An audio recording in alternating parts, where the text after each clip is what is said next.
A nossa conversa a partir de agora é com o advogado eleitoral Charles Max. Nós estamos em 2026 e é importante que os candidatos, os partidos políticos e o próprio eleitor fiquem atentos a algumas questões do calendário eleitoral, o que pode, o que não pode. E aí nós vamos conversar a partir de agora com o Dr. Charles Max sobre esse assunto. É alguém que conhece bem o regramento eleitoral, inclusive foi juiz do Tribunal Regional Eleitoral do Piauí, conhece de perto essa realidade e vai nos explicar, inclusive, a importância de respeitar esses prazos. Doutor Charles, obrigado pela presença, seja bem-vindo aqui ao nosso programa. É um prazer nosso. Bom dia a todas as amigas e amigos do Jornal, TV e Rádio O Dia. Dois esclarecimentos iniciais. Toda a regra do processo eleitoral de 2026, ele tem um princípio de anualidade, anterioridade. Então, as regras das eleições de 2026, a rigor, elas são estabelecidas um ano antes da eleição. Nossa eleição de 2026 está agendada para o dia 4 de outubro. Então, o Congresso Nacional se reúne um ano antes. Isso é para previsibilidade, para a organização do processo eleitoral no país. Então, o Congresso Nacional, ano passado, praticamente não empreendeu grandes mudanças nas eleições de 2026. Tudo aponta, colegas, para que os mesmos regramentos das eleições de 2024 também sejam para as eleições de 2026. Uma outra informação é que agora em fevereiro, sim, nós podemos. Então, o Congresso Nacional, que tem legitimidade para alterar as regras do processo eleitoral, eles não fez mudança substancial em relação às eleições de 2026, ano passado, não fez. Mas, todavia, no entanto, o Tribunal Superior Eleitoral, o TSE ele tem as pessoas não entendem bem, acham que o TSE anda se metendo demais no processo eleitoral. Mas o TSE, ele tem uma autorização do Código Eleitoral, que é uma lei ordinária federal. Tá? O Código Eleitoral, ele autoriza o Tribunal Superior Eleitoral, que é a nossa corte maior do processo eleitoral brasileiro, a editar resoluções. Essas resoluções, elas vão disciplinar, pormenorizar, elas vão regulamentar, elas vão dar fluidez a todas as regras do processo eleitoral, desde pré-campanha, eu vou falar um pouco de pré-campanha, já que nós estamos no primeiro semestre do ano eleitoral, desde pré-campanha, convenção partidária, registro, arrecadação de valores, gastos, propaganda eleitoral, prestação de contas. Então, assim, esse ano de 2026, o TSE já agendou as suas audiências públicas, dia 3, 4 e 5 de fevereiro em Brasília. Próxima semana, qualquer cidadão brasileiro, pessoa física ou sociedade civil organizada, partido político, qualquer um do povo, pode preencher um formulário eletrônico no site do TSE a partir do dia 19 de janeiro agora, porque as minutas, as sugestões de resolução para as eleições de 2026 já estão disponíveis para a sociedade participar, colaborando no aperfeiçoamento das resoluções. Esse processo ele é contínuo. Quer dizer, o que é que nós aprendemos com a eleição de 2024, a eleição municipal de 2024? O que é preciso aperfeiçoar, melhorar? Nós temos coisas bem recentes que já chegaram no Piauí, além do abuso do poder econômico, o dinheiro no processo eleitoral, além do abuso do poder político, que é o uso da administração pública nas candidaturas, usar o dinheiro público imoralmente, ilegalmente para promover candidaturas, eleger candidatos. Nós também temos o abuso do poder religioso, né? Então, o TSE tem avançado também nas tecnologias, tentando acompanhar os avanços tecnológicos. Então, esse processo de melhoria das resoluções, ela vai se iniciar agora em fevereiro. A partir de dia 19 de janeiro, as minutas já estão disponíveis, você já pode colaborar para que quando for no dia da audiência. Então, assim, até o final de fevereiro, novas resoluções serão editadas e aí sim nós podemos ter alguma pequena inovação em relação à eleição de 2024. Doutor Charles, o senhor citou aí a pré-campanha e é um questionamento que muita gente faz, né, sobre o que diferencia na prática a pré-campanha da campanha. O que o candidato, o que o partido político pode fazer na pré-campanha e o que não pode. Porque, na prática, muitos candidatos fazem já grandes reuniões, eventos, mobilizações, e há, de certa forma, uma dúvida por parte da população, né? Se isso é válido de fato. O que é que os candidatos devem ficar atentos nesse período de pré-campanha e o que é que a Justiça Eleitoral observa para evitar algum tipo de abuso e irregularidade no período que antecede, de fato, a campanha eleitoral? Tá, até bem pouco havia um engessamento nesse período que antecede o primeiro semestre do ano eleitoral. Primeiro semestre do ano eleitoral, praticamente a legislação eleitoral brasileira proibia uma certa movimentação, uma certa mobilidade do pré-candidato, né? Mas houve toda uma mudança da legislação eleitoral para permitir, para autorizar alguns movimentos dos pré-candidatos. Por exemplo, hoje o pré-candidato, nós vamos ter eleições para deputado estadual, federal, governador, presidente da República e Senado Federal. Hoje o pré-candidato ele já pode anunciar que é candidato, é postulante daquele cargo eletivo. Então, no passado eu não podia nem anunciar que era candidato no primeiro semestre do ano eleitoral. Então, já posso apontar para a sociedade, para o eleitor, que eu sou candidato a senador, a deputado estadual, federal, governador. Outra situação é que ele pode também já falar de plataforma de campanha, ele já pode falar de políticas públicas. Se ele tem uma bandeira de desporto, né, de fomentar o esporte, meio ambiente, assistência social, ele já pode, aqui nos meios de comunicação, e também eu já falo também que ele pode se encontrar com a sociedade, com o eleitor também, o pré-candidato. E ele já pode falar de plataforma de campanha. Ele pode também exaltar suas qualidades pessoais e profissionais, a sua história. Né? Ele pode dizer para o eleitor que está credenciado, que tem maturidade, que tem habilidade, que pode contribuir com um mandato eletivo, seja no executivo ou no legislativo. Ele já pode fazer toda essa movimentação. Os encontros são interessantes. Os partidos políticos, eles podem, vamos falar aqui do cenário piauiense, eles podem percorrer o Piauí inteiro com os seus pré-candidatos. Então, um partido X, ele pode agendar um encontro na grande região de Pix, vou citar aqui Pix só para ilustrar, tem ali 37 municípios no entorno de Pix, e fazer um encontro com o cidadão comum, convocar o cidadão comum, o partido chama, contrata um espaço fechado, chama o cidadão comum, as entidades, as associações de moradores e tal, e leva os seus filiados que são pré-candidatos, para conversar com a população, dizer, olha, o partido quer fazer isso em 2026, né? Tem problemas sociais assim, assado, e ele pode, né, fazer esses encontros. Então, o que está proibido efetivamente na pré-campanha é o pedido explícito de voto. Né? Eu não posso pedir voto explicitamente, diretamente. Não é? Eu não posso dizer vote em mim, né? Pedir aquele voto ostensivo. O TSE já há algum tempo que ele usa uma expressão, uma expressão americana, que é palavras mágicas. Nós temos esse debate na Justiça Eleitoral brasileira, que nós tivemos demais aqui no TRE do Piauí, temos ainda, não é? Que às vezes o pré-candidato ele sugestiona o pedido de voto, ele usa artifícios, ele busca atalhos para pedir voto. A Justiça Eleitoral está atenta, já condenou vários pré-candidatos no Piauí que usaram desse expediente. Mas eu entendo que todo esse autorizativo que eu falei aqui permite facilmente dele já se anunciar e fazer muita coisa. Doutor Charles, em relação ao financiamento das campanhas, né? A gente tem um financiamento público, em sua grande maioria, mas também ainda é permitido, né, a doação por parte a captação por parte do candidato de recursos mediante os seus apoiadores. Houve alguma mudança no sentido da legislação sobre o financiamento das campanhas eleitorais? Como é que está essa questão do dinheiro para a campanha eleitoral dos candidatos nesse ano? Tudo aponta, a ministra Carmen Lúcia agora vai capitanear a Justiça Eleitoral brasileira, o nosso ministro piauiense, Nunes Marques, ministro, Sua Excelência, ministro Cássio Nunes Marques, né? E eles têm anunciado a manutenção do formato. Nós estamos num processo de aperfeiçoamento, não é coisa fácil um país latino-americano, com todo o histórico que nós temos de problemas de democracia, de orçamento público, né?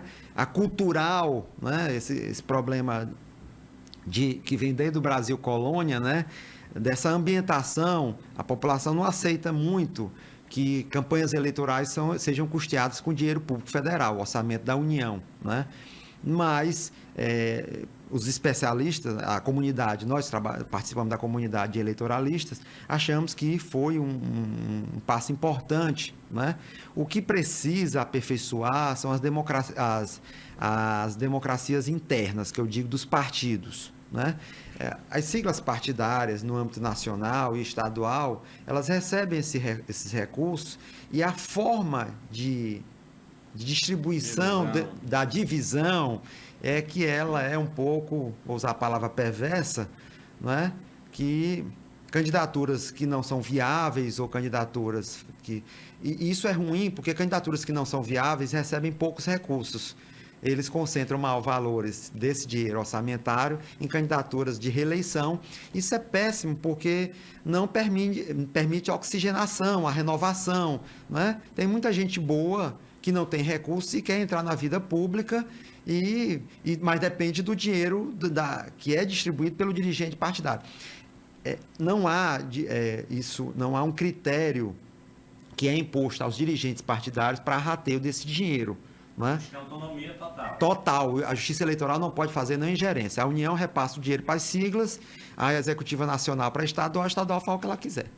Doutor, ainda sobre essa questão do poder econômico, o uso excessivo do poder econômico, eu tenho visto durante esses últimos anos mandatários falarem em rodas de conversa, até mesmo na imprensa, que o processo eleitoral tem se tornado muito caro. Alguns dizem que para uma disputa de eleição estadual, o cidadão que quer ser deputado, se não tiver no mínimo 5, 6, 7 milhões, e o que quer ser federal, que se não tiver acima de 10, 15 milhões, é bom nem entrar na disputa. Esses mesmos indivíduos são reeleitos corriqueiramente, e quando você vai ver a prestação de contas, está lá um gasto irrisório na prestação de conta oficial. Como é que se justifica alguém fazer essas declarações e no momento em que vai fazer a prestação de conta, presta conta que gastou algo irrisório?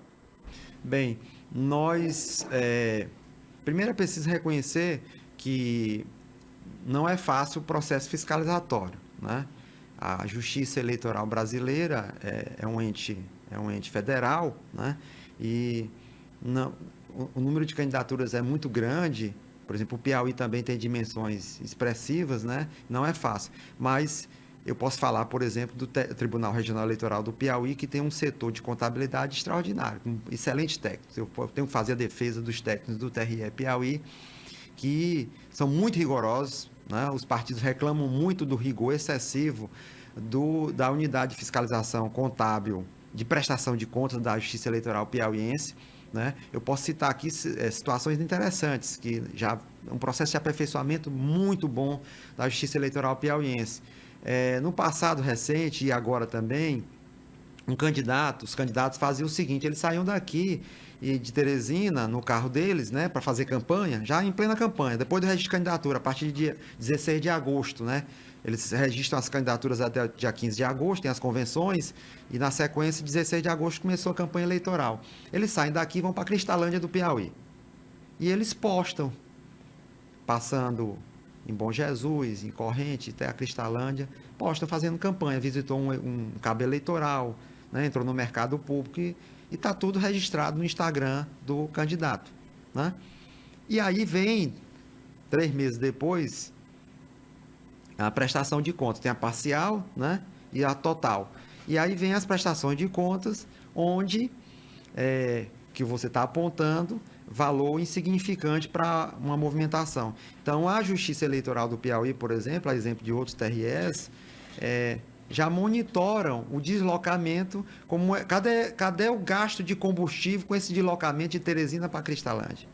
Cadê o gasto com hospedagem, com motorista, com almoços, jantares, confraternizações, encontros, só um único dia. Então, há todo um monitoramento, há vários processos de monitoramento. Outro processo de monitoramento, o combustível, né? Nós aumentamos um rigor, um bom rigor no que diz respeito fazemos cruzamento com informações dos próprios postos de gasolina, tá? A questão tributária dos postos de gasolina. Mas, de fato, é complexo, né?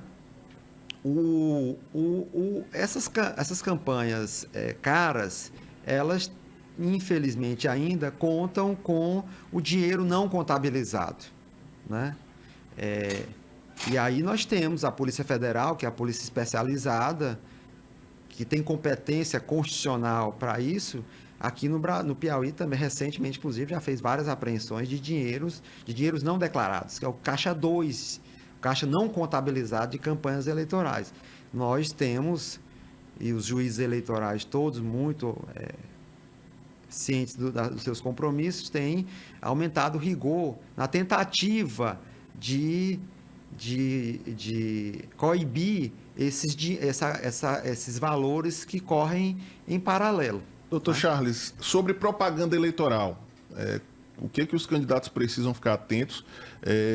Inclusive, nós temos nos últimos anos aí a chegada da inteligência artificial, né, que vem sendo também usada por muitos candidatos na elaboração não só de peças publicitárias para promoção pessoal, mas às vezes até para atacar adversários, né? Tem o chamado deepfake, que é uma simulação da voz, da imagem de alguém, e às vezes esses vídeos circulam nas redes sociais como forma de atacar algum adversário político. A Justiça Eleitoral também está de olho nisso. E quais são as orientações, o que pode e o que não pode, no que diz respeito ao uso da tecnologia, rede social e inteligência artificial? Ótimo. Tem um dado, acho que é Data Senado, isso é um levantamento do Data Senado, de que isso vem desde 2018, as eleições de 2018, quando a inteligência artificial e a tecnologia adentrou bem no processo eleitoral brasileiro. Há um dado de que quase a metade, 45% já do eleitorado brasileiro define o seu voto através das redes sociais. São influenciados pelas redes sociais, né? Então, as redes sociais, as plataformas digitais, elas são, hoje, efetivamente, a grande arena, o grande espaço, o ambiente onde o candidato vai buscar o voto do eleitor, onde os adversários políticos se degladiam ali. Então, nós temos problemas com isso, porque nós temos alguns marcos legais, nós temos legislação para isso em parte.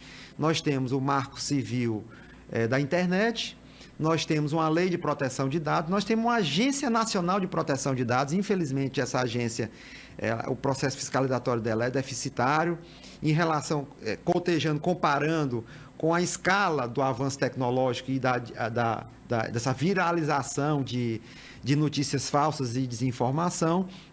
Essa agência, o processo sancionatório dela é muito pequeno em relação a esses abusos que acontecem a todo momento nas redes sociais.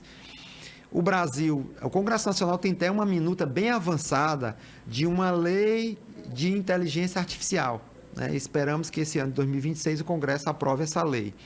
O TSE, em 2024, na última eleição municipal, ele deu um avanço. Ele disse: olha, candidato, você pode usar a inteligência artificial na sua campanha, né? Tão somente para promover a sua própria candidatura, vender a sua imagem, as suas propostas de campanha. Mas você tem que avisar, você tem que legendar, você tem que estampar dizendo que está usando inteligência artificial. Tá? Essa é uma situação. E essa resolução de 2024, que também vai valer para as eleições de 2026, ela proíbe que se use inteligência artificial para atacar o adversário, né? Não é fácil, porque quando um candidato quer atingir o outro, aquela viralização atinge milhões de pessoas em poucos minutos, em poucas horas. E a resposta do judiciário, às vezes, demora 24 horas, 48 horas.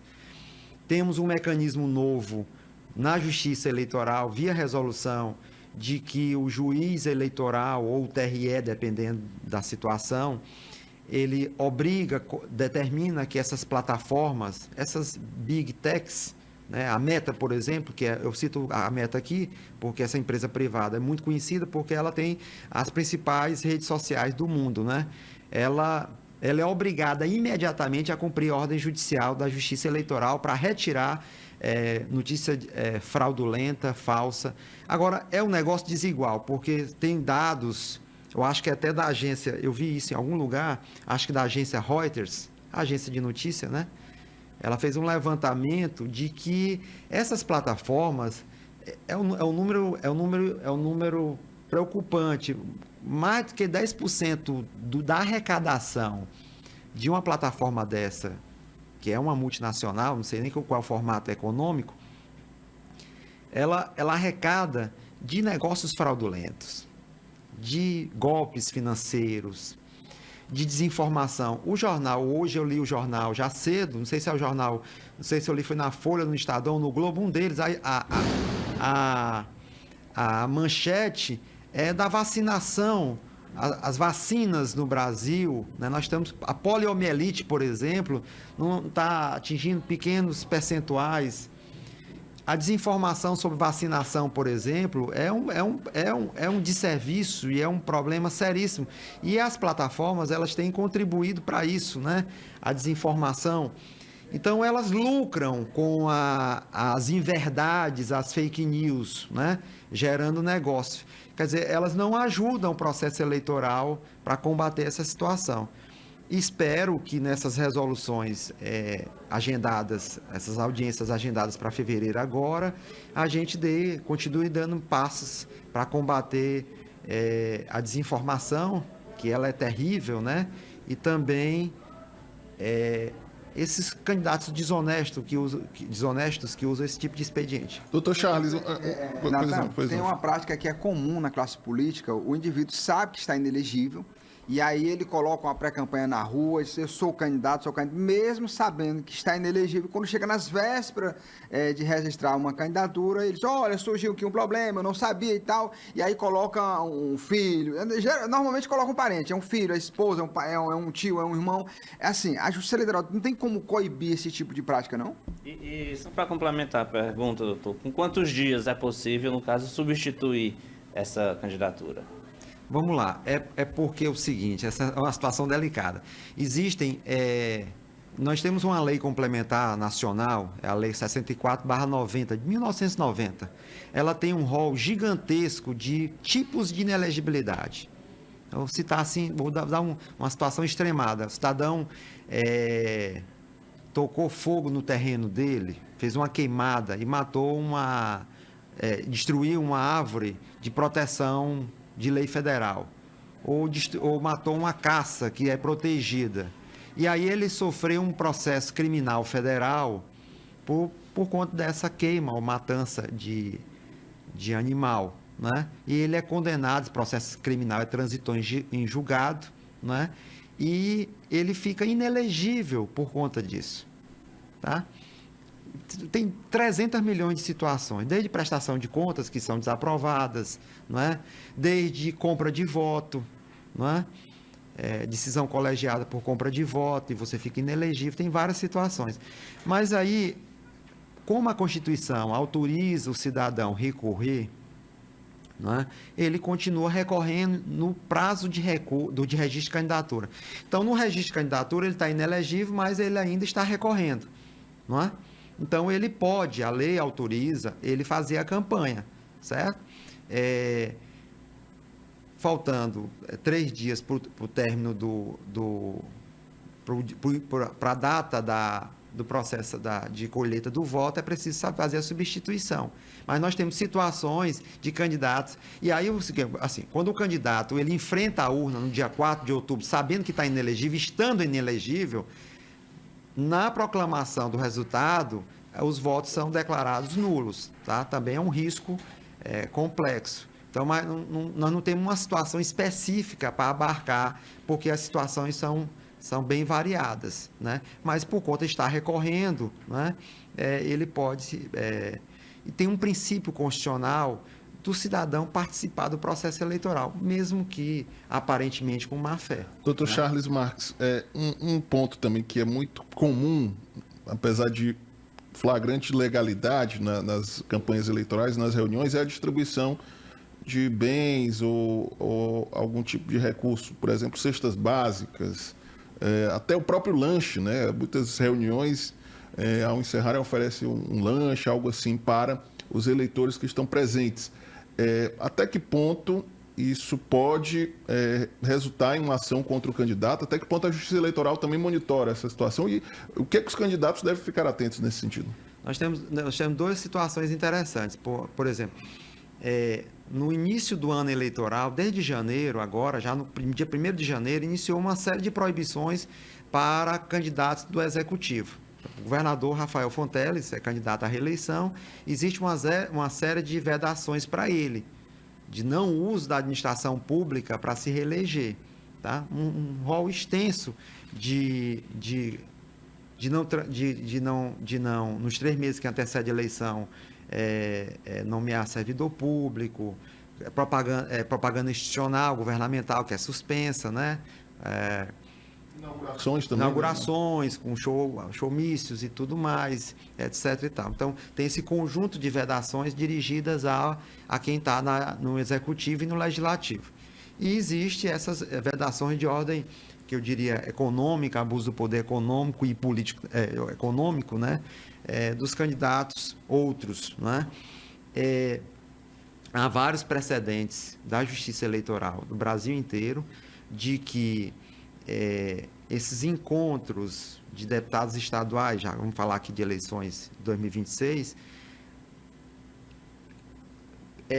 alimentação módica, servir um cafezinho, um suco, uma água, um pequeno lanche. O que eu não posso fazer é matar um boi, como se diz no interior, né? E é um almoço, uma coisa. Mas não se fere, não está ferindo o princípio de igualdade entre os candidatos. Eu servi um café, um suco, um pequeno lanche para um grupo de... Agora, nas eleições de 2024, nós tivemos casos, e tá, acho que esses processos ainda estão tramitando, de situação, essas sim, são abuso do poder econômico, sujeito à cassação. Se eleito, perde o diploma, se não for eleito, fica inelegível. As duas situações geram inelegibilidade. De distribuição, que nós tivemos nas eleições de 2024, de distribuição de bens em encontros políticos. Né? Teve um caso aqui em Teresina, se eu não estiver enganado, de uma candidata que fez um encontro político e fez sorteio de eletroeletrônicos, eletrodomésticos, né? Tem esse caso aqui, mas tem N casos espalhados no Brasil. Aí você está usando, inclusive, para arregimentar, para fazer aglomeração de eleitor no evento, com o estímulo da distribuição de valores, né? De bem material, o que é efetivamente proibido, sujeito à cassação do registro. Esse caso aí aconteceu lá no Teresina Sul e a pessoa foi eleita, diplomada e assumiu, mas não é um caso. Às vezes tem uma situação em que eu, por exemplo, fui candidato, fui convidado para uma roda de conversa, meio-dia, que eu cheguei lá, tinha um banquete, tinha um almoço. E eu fiquei estarrecido, rapaz, e aí, como é que eu faço? Eu fiquei nervoso. E aí é o seguinte, quando não é o candidato que promove, e aí o candidato é convidado para uma situação, chega lá, tem uma situação em que ele se coloca em uma situação que possivelmente seja algo ilegal. E aí, o que fazer? Essa é uma ótima pergunta, porque ele efetivamente é responsável por essa situação. Não tem essa história de ele dizer que desconhecia. Então, ele se abstém, ele se retira e não participa daquele evento, porque seria muito cômodo para ele pedir que o amigo dele fizesse o evento e ele paga por trás, não é? E joga a responsabilidade sobre aquele que está organizando o evento. Ele efetivamente é responsável por qualquer abuso do poder econômico. Assim, O dinheiro tem o dinheiro público, que é do orçamento da União, tem o dinheiro pessoal, limite, que ele pode usar do dinheiro próprio dele, e das doações de amigos e familiares. Esse conjunto de doações é o dinheiro para ele gastar na campanha eleitoral. Esse dinheiro está todo recibado, declarado, tramitado em todas as contas bancárias, que tem que ser aberta previamente, com registro de candidatura e tudo mais. Então, assim, se ele exorbita, se ele se excede, né? Com essas alimentações, com essas festas, né, com bandas, né, leva forrozeiro, que leva não sei o que e tal. Se ele se excede, ele está enquadrado num abuso do poder econômico, né, porque ele está se excedendo e está usando a história de chamar pessoas para animar o evento, né? Então, esses excessos são considerados como abuso do poder econômico, sujeito a caçar o registro ou o diploma, dependendo da situação. Dr. Charles Max, obrigado pela presença conosco aqui no estúdio. São muitas dúvidas, né? Muitos pontos. Vamos, inclusive, convidá-lo mais vezes aqui durante esse ano para esclarecer essas questões. Não só aos candidatos e aos partidos políticos, mas principalmente ao eleitor, né? Que precisa também conhecer o que diz o regramento eleitoral. Obrigado pela presença do senhor. Foi um prazer. Um abraço, bom dia para todos. Volte sempre aqui ao nosso estúdio. Vamos marcar ainda em 2026, viu? Antes da eleição. Ótimo. O Dr. Charles vai voltar aqui para esclarecer mais pontos sobre o processo eleitoral.